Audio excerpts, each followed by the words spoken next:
नमस्ते। Solid fact with Hemant अत्री में आप सबका स्वागत। जैसा आप देख रहे हैं, हेमंत सर हमारे साथ मौजूद हैं। बहुत स्वागत सर। सर, एक नई योजना है जी राम जी।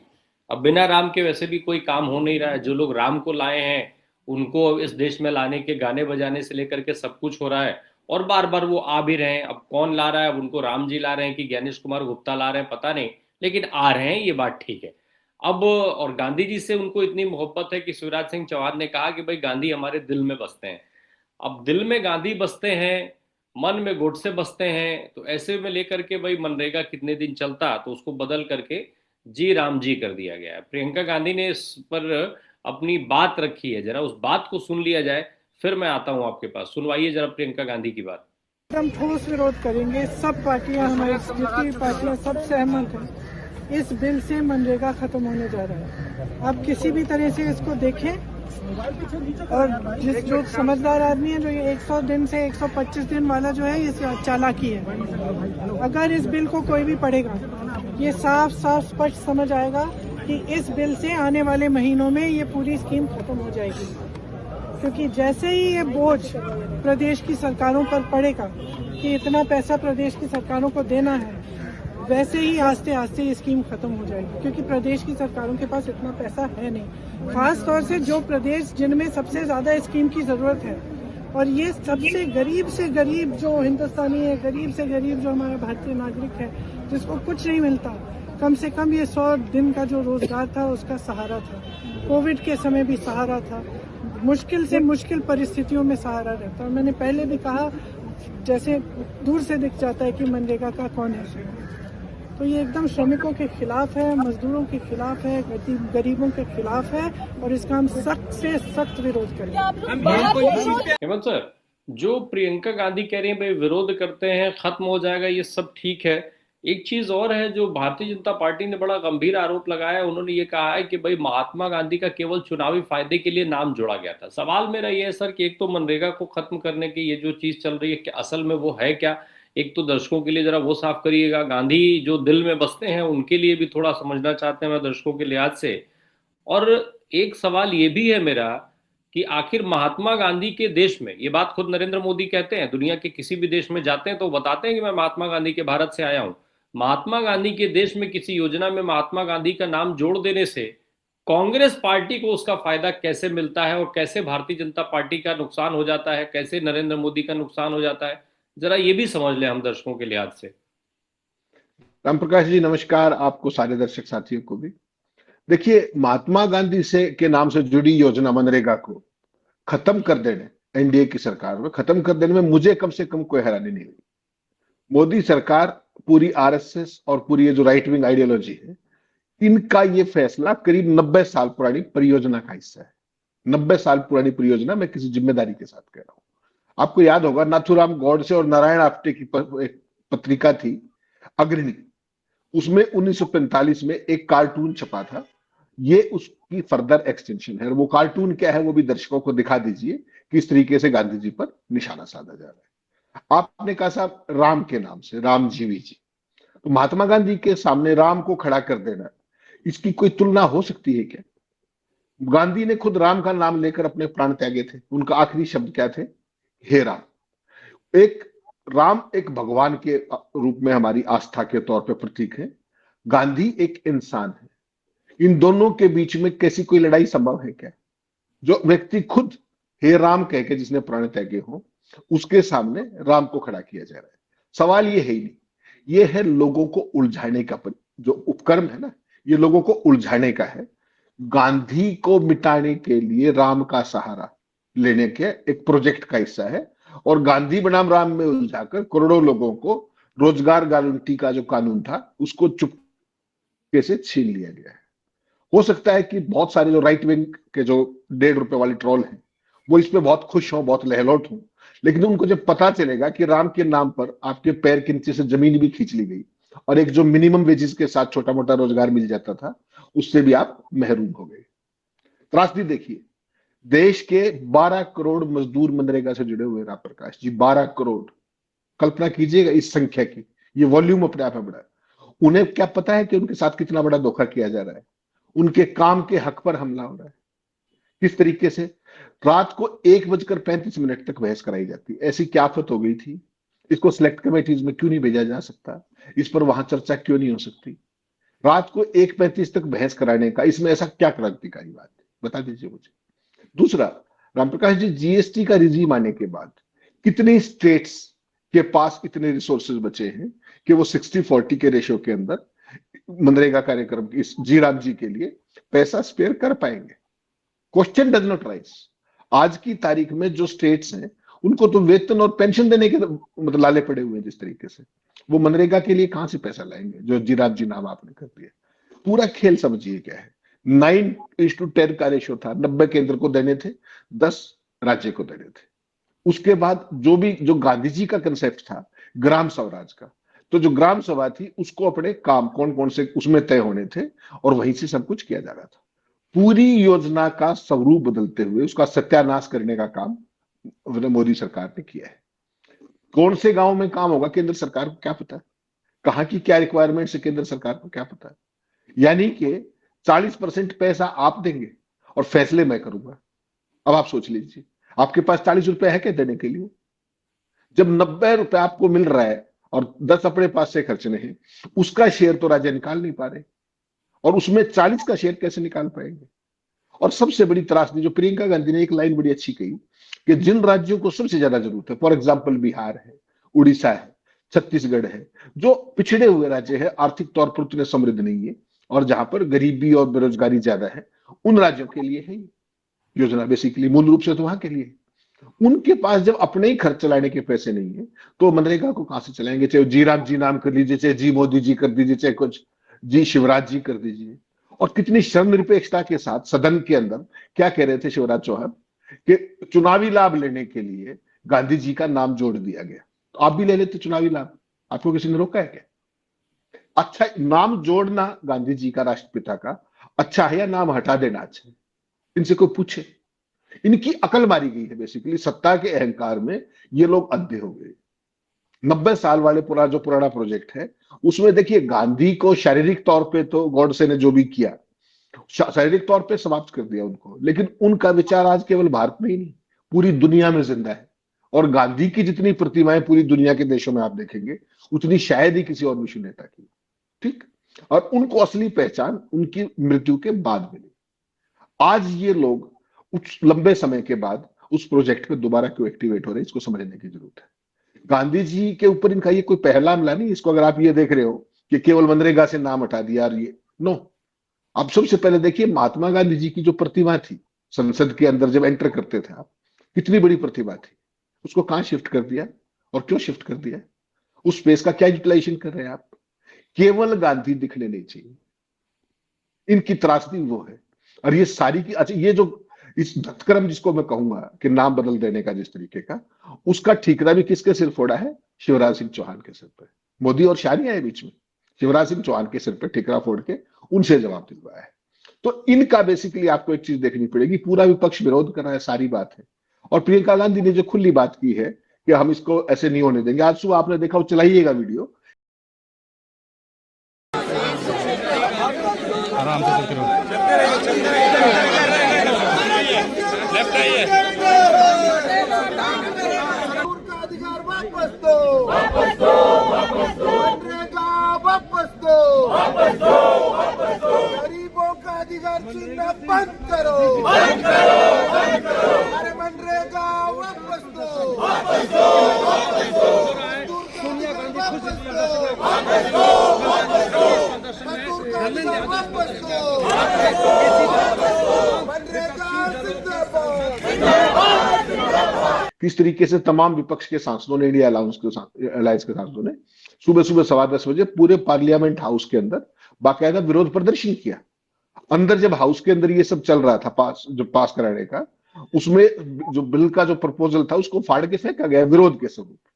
सेलेक्ट कमेटी को क्यों नहीं भेजा सरकार ने? कोई एक कारण बता दे, एक कारण कि ऐसी क्या इमरजेंसी थी कि मनरेगा का नाम भी अभी बदलना जरूरी है, उसका स्वरूप भी बदलना जरूरी है।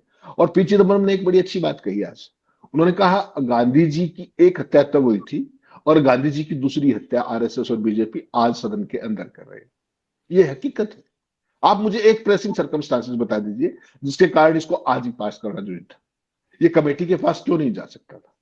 केवल और केवल अहंकार और जिद कि हम जैसे चाहेंगे वैसे करेंगे।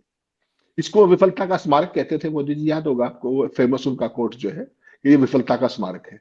अगर ये इतनी बड़ी विफलता का स्मारक है तो आप इसको खत्म कर देते ना, फिर खत्म करते। इसको क्यों उठाए फिर रहे हैं? 100 दिन से बढ़ाकर के 125 क्यों कर रहे हैं? इनकी किसी बात का कोई सिर पैर नहीं है।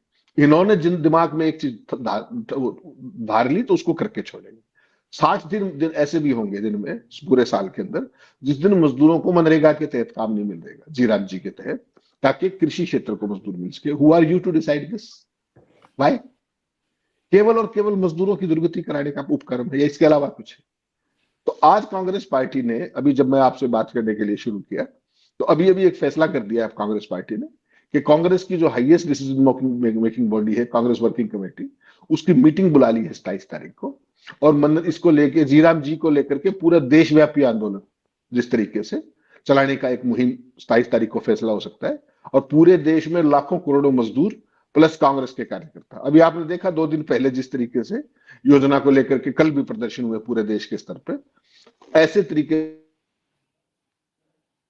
से लेके मंडल स्तर से लेके और राज्य और राष्ट्रीय स्तर तक इस पूरी की पूरी मुहिम को ले जाकर के और सड़कों पर उतरने की थे। अब तक जो मोदी जी पूछा करते ना कि विपक्ष कहाँ है, अभी आपने थोड़े दिन पहले वोट चोरी पे देखा विपक्ष कहाँ है। गांधी के ऊपर जो ये एजेएल वाला केस था उसमें कल देखा कि विपक्ष कहाँ है। और आज मनरेगा को जब जुलूस निकल रहा था पूरा इंडिया अलायंस जिस तरीके से मुखर विरोध कर रहा था, 92 सांसद बोले, 92, उसके बावजूद भी इन लोगों को इतनी लोकलाज नहीं आई, लोकतांत्रिक प्रक्रियाओं को वो नहीं है कि संसद की कमेटियां किस काम के लिए होती, उस पर खुलकर विचार हो जाए। कहां समस्या है?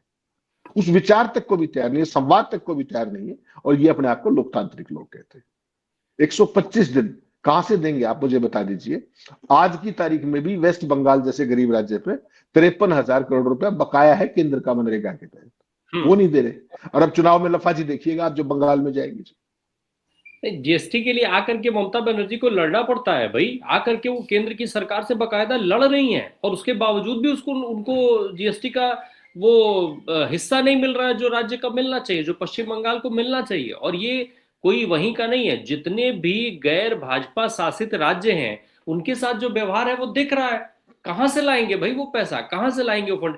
एक चीज बताएं सर जरा, मोदी जी खुद इसको विफलताओं का अंबार बताते रहे हैं। वो गर्व अपने को इस चीज के लिए महसूस करा रहे थे कि वो इसको जिंदा रखना चाहते हैं क्योंकि ये कांग्रेस के विफलताओं का अंबार है और वो कांग्रेस पे चोट कर सके।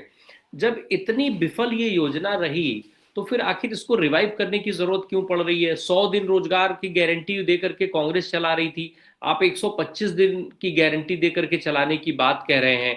वो अलग बात है कि उसके अंदर आपने बहुत कुछ परिवर्तन भी कर दिया है। तो जब इतने बड़े एक विफल योजना थी, उस विफल योजना को आप चला क्यों रहे? आप बंद करके नई योजना क्यों नहीं ले आए? कोई नया योजना ले आते, कहते कि हम 140 करोड़ लोगों में से इस तरीके से लोगों को छांट करके और ऐसे गारंटी दे रहे हैं कि 125 दिन रोजगार दे देंगे और उसका पैसा हम ऐसे पेमेंट कर देंगे, भेजेंगे सीधे आपके खाते में आएगा रुपया, जैसे किसान सम्मान निधि जाता है, जैसे 10-10 हजार रुपए बिहार में दे करके महिलाओं को वोट खरीद लिए गए। क्यों नहीं कहा मोदी ने? राम प्रकाश जी, 100 साल से जिस एनजीओ ने पूरे देश के अंदर नाम मिटाने सीखे हों, नाम बदलने सीखे हों, उससे आप सोचते हैं कि ओके नई चीज लाएंगे? उसके लिए आपके पास एक विजन होना चाहिए, उसके लिए आपके पास एक सोच होनी चाहिए, एक दूरदृष्टि होनी चाहिए। इनके पास दृष्टि तो है नहीं कोई। इनके पास तो ये है कि किसी भी बनी बनाई चीज को तबाह कैसे कर सकते हो, फिनिश कैसे कर सकते हो। इनकी ट्रेनिंग का मूल का कोर ये है कि ये कुछ भी नया नहीं कर सकते। अगर आप कहें तो मैं बता सकता हूं कि 27 योजनाओं के नाम अब तक ये बदल चुके हैं पिछली सरकारों के। अब तक कोई नई लाई हो तो नाम बता दीजिए उसका। किसी का मेक इन इंडिया कर देंगे, किसी का कुछ कर देंगे, किसी का स्मार्ट सिटी कर देंगे, जेएनएनआरईएम का नाम बदल देंगे, पता नहीं क्या क्या करते। सवाल केवल राम प्रकाश जी इतना है कि अगर वो विफलता का स्मारक था तो आप उसको एबॉलिश कर दीजिए ना, फिर उसी को नए स्वरूप में ला करके एक नए अंदाज में ऐसी अव्यवहारिक चीज बना रहे उसको। आप मुझे एक बात बताइए, आपके गांव में क्या काम होना है ये मैं यहां बैठ के बता सकता हूँ, तो मोदी कैसे बता पाएंगे? उनके पास ऐसा कौन सा दूरदृष्टि का वो उपकरण है? हालांकि वो सैटेलाइट से देख लेते हैं सारी चीजें, ऐसे भी दावे वो करते हैं, ड्रोन से भी देख लेते हैं, पता नहीं क्या क्या करते हैं। सवाल ये है कि इस योजना के मूल में क्या था कि गांव के अंदर कौन सा विकास होगा, ग्राम सभा तय करके, और मनरेगा की अलग अलग कैटेगरीज थी कि इस इसमें ये काम कराए जा सकते हैं। तो इंफ्रास्ट्रक्चर का भी डेवलपमेंट हो जाता था, रोजगार भी मिल जाता था, win win situation for both. अब क्या है, और उसमें केंद्र का 90% हिस्सेदारी और 10% राज्यों की, 10% इज नॉमिनल। अब उसको 60 और 40 कर दोगे, कौन से गांव के अंदर क्या काम होगा ये केंद्र तय करेगा। आप इस योजना को एक दिन चला करके दिखाइए, एक दिन, इसकी व्यवहारिकता ही नहीं बचेगी। जब आप 90% वाला वो नहीं दे नहीं पा रहे हो, तो बाकी कैसे दे पाओगे। आप तो इसको विफलताओं का स्मारक कहते हो। तो कोई नया मॉडल ले आते हैं ना, अगर आप इतने बढ़िया, लेकिन उसके लिए आपको अर्थशास्त्री होना होता है, अनर्थशास्त्री नहीं होना होता। यहां तो अनर्थशास्त्रियों का झुंड है जिनको कोई समझ ही नहीं, कोई लंबी लाइन खींचने की कोई गुंजाइश ही नहीं, लाइनें काटनी आती, मिटानी आती। तो इस पूरी विचारधारा को आप केवल उसी रूप के अंदर देखिए। लेकिन त्रासदी सबसे बड़ी जो ये है कि जो 12 करोड़ मजदूर जो इससे प्रभावित होने वाले हैं, उनको बेचारों को ये अब तक समझ में ही नहीं आने दिया गया, क्योंकि मीडिया के नैरेटिव में कहीं है ही नहीं। एक सिंपल सी बात ध्वनि मत से पास कर दिया, विपक्ष ने विरोध किया, 2 लाइन के अंदर सारे का सारा निपटा दिया। इसकी असलियत क्या है, इसके फॉलोआउट्स क्या होंगे। मोदी जी का रोजगार सत्ता में आने का सबसे बड़ा प्लान याद है आपको, 2 करोड़ रोजगार हर साल दूंगा। बता दीजिए 11.5 साल में कौन से एक साल में 2 करोड़ रोजगार दिए। तो कहते कुछ है और करते कुछ और है। इनकी कोई भी वायदा जो इन्होंने तब किया था 2013-14 में, वो एक पूरा हुआ हो तो मैं चैलेंज करता हूं कि उस पर आकर के बहस कर ले कोई भी। एक कोई वादा, स्मार्ट सिटी से लेके काला धन से लेकर के आतंकवाद खत्म होने से लेकर लकड़ी लौट उससे लेकर के कोई भी चीज आप कर लीजिए। विकास दर देख लीजिए, आज आ गई खबर ताजा कि चौथे उस पर जो आड़े की बात थी, वापस फिर जापान से पीछे चले गए इकोनॉमी की साइज के हिसाब से। रुपए की हालत देख लीजिए, इनको कोई फर्क ही नहीं पड़ रहा है। तो ये बेसिकली क्या है कि जो मीडिया जनित, मीडिया के सहयोग से जो नैरेटिव डेवलप करके सुबह से शाम तक उसको ढोल पीटने के अलावा और सच्चाई छिपाने के अलावा, सच्चाई को छिपाएंगे हमेशा, सच्चाई पे कभी बात नहीं करेंगे, संवाद कभी नहीं करेंगे। मुझे एक बात बताइए ना, इसको कमेटी में भेज देते, ये अगले सेशन में पास हो जाता है, ऐसी क्या बात थी बता दीजिए। कोई एक कारण बता दीजिए भाई इसलिए ये आज ही जरूरी था पास कराना, इसीलिए रात को 1:35 तक इस पर बहस करानी जरूरी थी। कोई एक लॉजिक समझा दे कोई इस बात को। पहले जीएसटी का प्रपंच रचा था कि रात को 12 बजे ढोल नगाड़े बजा करके, but is absurd, this is all absurd nonsense. ये कोई गवर्नेंस थोड़ी है, दिस इज सिंपली मेजोरिटी का अहंकार है, इसके अलावा कुछ भी नहीं, आपकी जिद है। असल में सर दिक्कत कहाँ है भाई। आपने कहा अभी योजनाओं को लेकर के, ये तो इस पे सर मेहनत करने की, बहस करने की क्या ही जरूरत हो। तो खुद कह चुके हैं कि हमारे सारे संकल्प जो है वो जुमला होते हैं, और जुमले के हिसाब से भाई जुमले में लोग फंसे हुए हैं, फंसते रहते हैं, तो वो अपना जुमलेबाजी कर रहे हैं, ठीक है। इसमें असल दिक्कत कहाँ है सर? दिक्कत गांधी के नाम से है, गांधी से है, या मनरेगा में जो स्कीम दिया, जो काम की गारंटी कांग्रेस पार्टी की तरफ से दी गई, जिसकी बदौलत लोग जो है वो गांव में रुकने लगे, जो मजदूर श्रमिक गांव में रुकने लगे। असल में दिक्कत वो है, क्योंकि आज मोदी जी के दोस्त को श्रमिकों की जरूरत तो है ना, उनको मजदूर तो चाहिए। और मनरेगा अगर सही से चलता रहा, फंड सही से मिलता रहा, गांव में काम मिलता रहा, तो बहुत सारे लोग गांव से बाहर जाएंगे नहीं। तो कहाँ से आएगा सस्ता मजदूर, कैसे मिलेंगे सस्ते मजदूर? राम प्रकाश जी, हर इस तरह की योजना के पीछे केवल अपने फाइनेंसर को सस्ती मजदूरी उपलब्ध कराने के अलावा ये कुछ नहीं। आपको ध्यान होगा जब सैनिकों को ठेके पर लेने की बात की गई 4 साल के लिए अग्निवीर, मैंने आपको एक बहुत जिम्मेदारी के साथ बात कही थी सबसे पहले कि ये कुछ भी नहीं है। ये जो एयरपोर्ट्स के ऊपर, पोर्ट्स के ऊपर जो इतनी महंगी सीआईएसएफ लगानी पड़ती है, इस ट्रेंड मैन पावर को 4 साल के बाद इनमें से केवल 10% 20% लोग ऑब्जर्व होंगे आर्मी के अंदर, बाकी सबको सस्ती लेबर के रूप में, सस्ते सुरक्षा कर्मियों के रूप में एयरपोर्ट्स और पोर्ट्स पे तैनाती की जाएगी, जो अपने फाइनेंसर को सौंपे गए। आज की तारीख में देश भूखा मर जाए, इनको कोई फर्क नहीं पड़ता। इन्होंने जो बिल पास किया है, जो परमाणु ऊर्जा के निजीकरण क्षेत्र में, आप उसकी कल्पना कर सकते हैं क्या है कि जो हमारे को न्यूक्लियर रिएक्टर सप्लाई करेंगे, उसमें अगर कोई फॉल्ट आता है किसी भी तरीके का, तो उसके लिए लायबिलिटी नहीं बढ़ाई गई है। इसका मतलब क्या है कि उनको एक तरीके से मुक्त कर दिया गया है। और जिस बात का विरोध ये सबसे ज्यादा किया करते हैं, अगर आपको यूपीए के समय में ध्यान हो, वाजपेयी से लेकर अडवाणी तक क्या कहा करते हैं कि इससे ये हो जाएगा और वो हो जाएगा, तब इन्होंने संसद ठप करी कितने दिनों तक। वो तब की बात और थी। आज आप देख लीजिए, आज आप ये लोग क्या कर रहे हैं, आज उसी को एज सच इन्होंने पारित कर दिया। 2008-9 में यूपीए के सिविल न्यूक्लियर डील का विरोध करने वाली बीजेपी तब क्या कहा करती कि देश को बेच दिया है। अब क्या बिल पास किया इन्होंने, ये ट्रंप के सामने एक और खुला सरेंडर है, जो इन्होंने परमाणु ऊर्जा में निजीकरण, निजी क्षेत्र का जिस तरीके से वो किया है। लेकिन कौन बताए और किसको बताए? इसका जो विरोध होना चाहिए था, जो न्यूक्लियर लायबिलिटी की जो बढ़ाई जानी चाहिए थी सीमा, कुछ भी नहीं किया गया, चुपके से कर दिया गया। ये है अनकंडीशनल सरेंडर।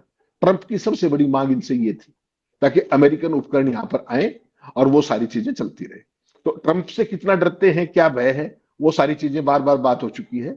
लेकिन सवाल ये है कि इतनी बेशर्मी से जो आदमी सुबह से शाम तक डंके की बात करता हो, और देश का आम आदमी, आप सोचिए अगर कहीं न्यूक्लियर ये हो जाए तो कॉकरोचों की तरह मारे जाएंगे हम लोग। उसके बावजूद भी चुपके से बिना किसी उसके एसएच पास कर दिया गया। तब तो ये देशद्रोह था, आज ये देशभक्ति है।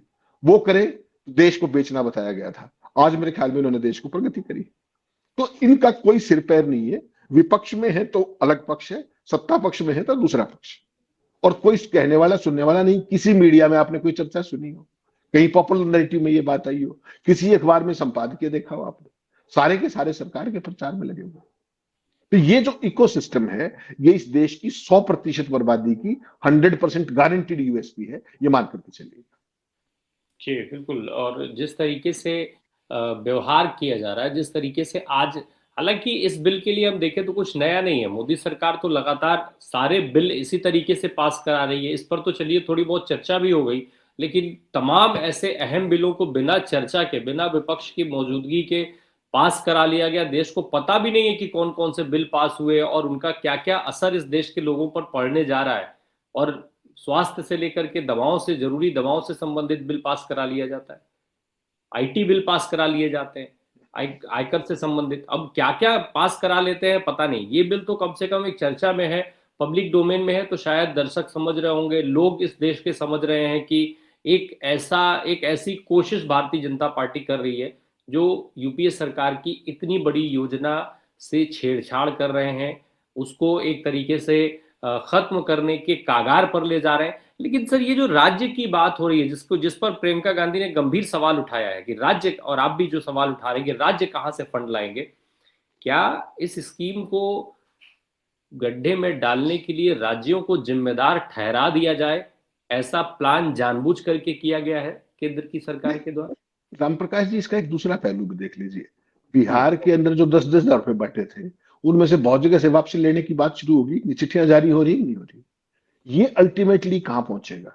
जो भाजपा शासित राज्य हैं वहां पर मैक्सिमम वहां पर मदद कर दो, अगर ज्यादा हाहाकार मचे। रूटीन में तो इसमें कुछ नहीं होना, ये मान के चलिएगा। वो तो इनके कंसेप्ट के खिलाफ, इनको तो अपने फाइनेंसर को सस्ते मजदूर दिलवाने, अल्टीमेट एम इसका ये। लेकिन जिन राज्यों में हाहाकार मचेगा वहां पर अब जो भाजपा शासित राज्य है उनको फंड दे देंगे, बाकी जो विरोधी सत्ता वाले राज्य हैं उनको चवन्नी नहीं मिलनी, ये लिख के रख लीजिए। ये रहेगा नया स्वरूप राम जी योजना का, इसके अलावा कुछ भी नहीं। अब ये राम जी के नाम की जो इम्पोर्टेंस है, उसके लिए कितना जरूरी था महात्मा गांधी के नाम को हटाना? भाई, इसके पैरेलल राम जी के नाम पे दूसरी योजना ले आते तो क्या काम नहीं चल जाता मोदी सरकार का? नहीं, इनको तो नए नए नामकरण करने में मजा आता है। सारी की सारी क्रिएटिविटी इसी बात पे फंसी हुई है कि किस तरह की लफाजी के ही तो चैंपियन है। लफाजी के अलावा तो इनके पास कुछ है ही नहीं।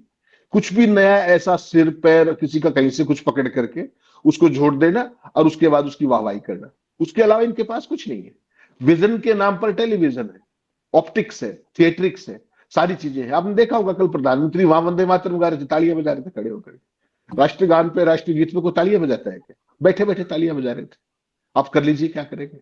अरे देश के प्रधानमंत्री हो आप, कम से कम वो गा रहे तो खड़े ही हो जाइए, नहीं तो कम से कम ये ऑप्टिक्स तो क्रिएट मत कीजिएगा। और सारे सोशल मीडिया पे वही छाया हुआ है, यही नहीं पता कि करना क्या है। कांग्रेस की विफलताओं की चादर मोदी जी ओढ़ रहे हैं।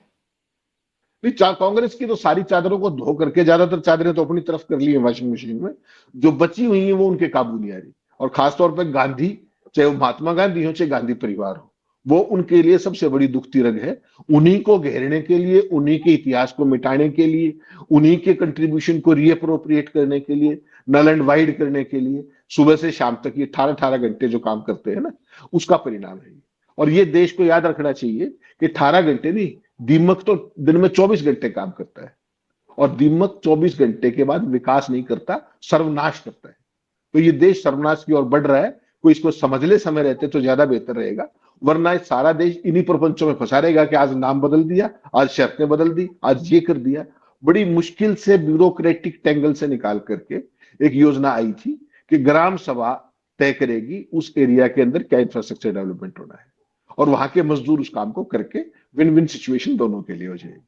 अब उसको दोबारा से केंद्रीयकृत करने का काम, और शिवराज चौहान क्या कह रहे हैं कि महात्मा गांधी तो हमारे मन में बसते हैं, आपके मन में और मस्तिष्क में केवल गॉड से बचते हैं। और उसका सबसे बड़ा जो प्रमाण है वो ये आपका ये फैसला है, जिस तरीके से, जिन परिस्थितियों में, जिन कारणों को बिना बताए आप केवल नाम बदलने की फिराक में जो आपने सारा स्ट्रक्चर बदल दिया इस योजना का, वो आपकी जो पूरी की पूरी दृष्टि है, जो जिसको मैं दोषपूर्ण दृष्टि कहता हूं, बायस उसको कहता हूं गरीबों के प्रति, उसका एक मुंह बोलता ज्वलंत उदाहरण है। बिल्कुल। अब उस उदाहरण को इस उदाहरण पर जो मैंने शुरू में ही जिक्र किया था कि भाई मन में गांधी को बसाने का दावा किया जाता है, लेकिन दिल में और दिमाग में जो है वो गुड़ से भरे रहते हैं, सावरकर जैसे लोग भरे रहते हैं। ऐसे में गांधी जी को स्पेस देना कहाँ संभव हो पाएगा। और ये चरित्र जो है अब खुले तौर पर दिखाई भी देने लगा है दुनिया में। अपनी पहचान के लिए गांधी के नाम की दुहाई देने वाले हमारे प्रधानमंत्री नरेंद्र मोदी, उनकी सरकार देश में उसी गांधी को स्वीकार नहीं करना चाहती है। इनफैक्ट गांधी शब्द ही शायद नहीं सुनना चाहते हैं, इसीलिए तमाम कोशिशें की जाती हैं। बार बार राहुल गांधी से लेकर के गांधी परिवार के तमाम सदस्यों पर भी निशाना साधा जाता है। महात्मा गांधी को तो छोड़ ही दीजिए, उनके लिए क्या कुछ मेहनत कर सकते हैं वो सब कुछ दिखाई दे रहा है। बहुत शुक्रिया सबसे बात करने के लिए। Thank you so much.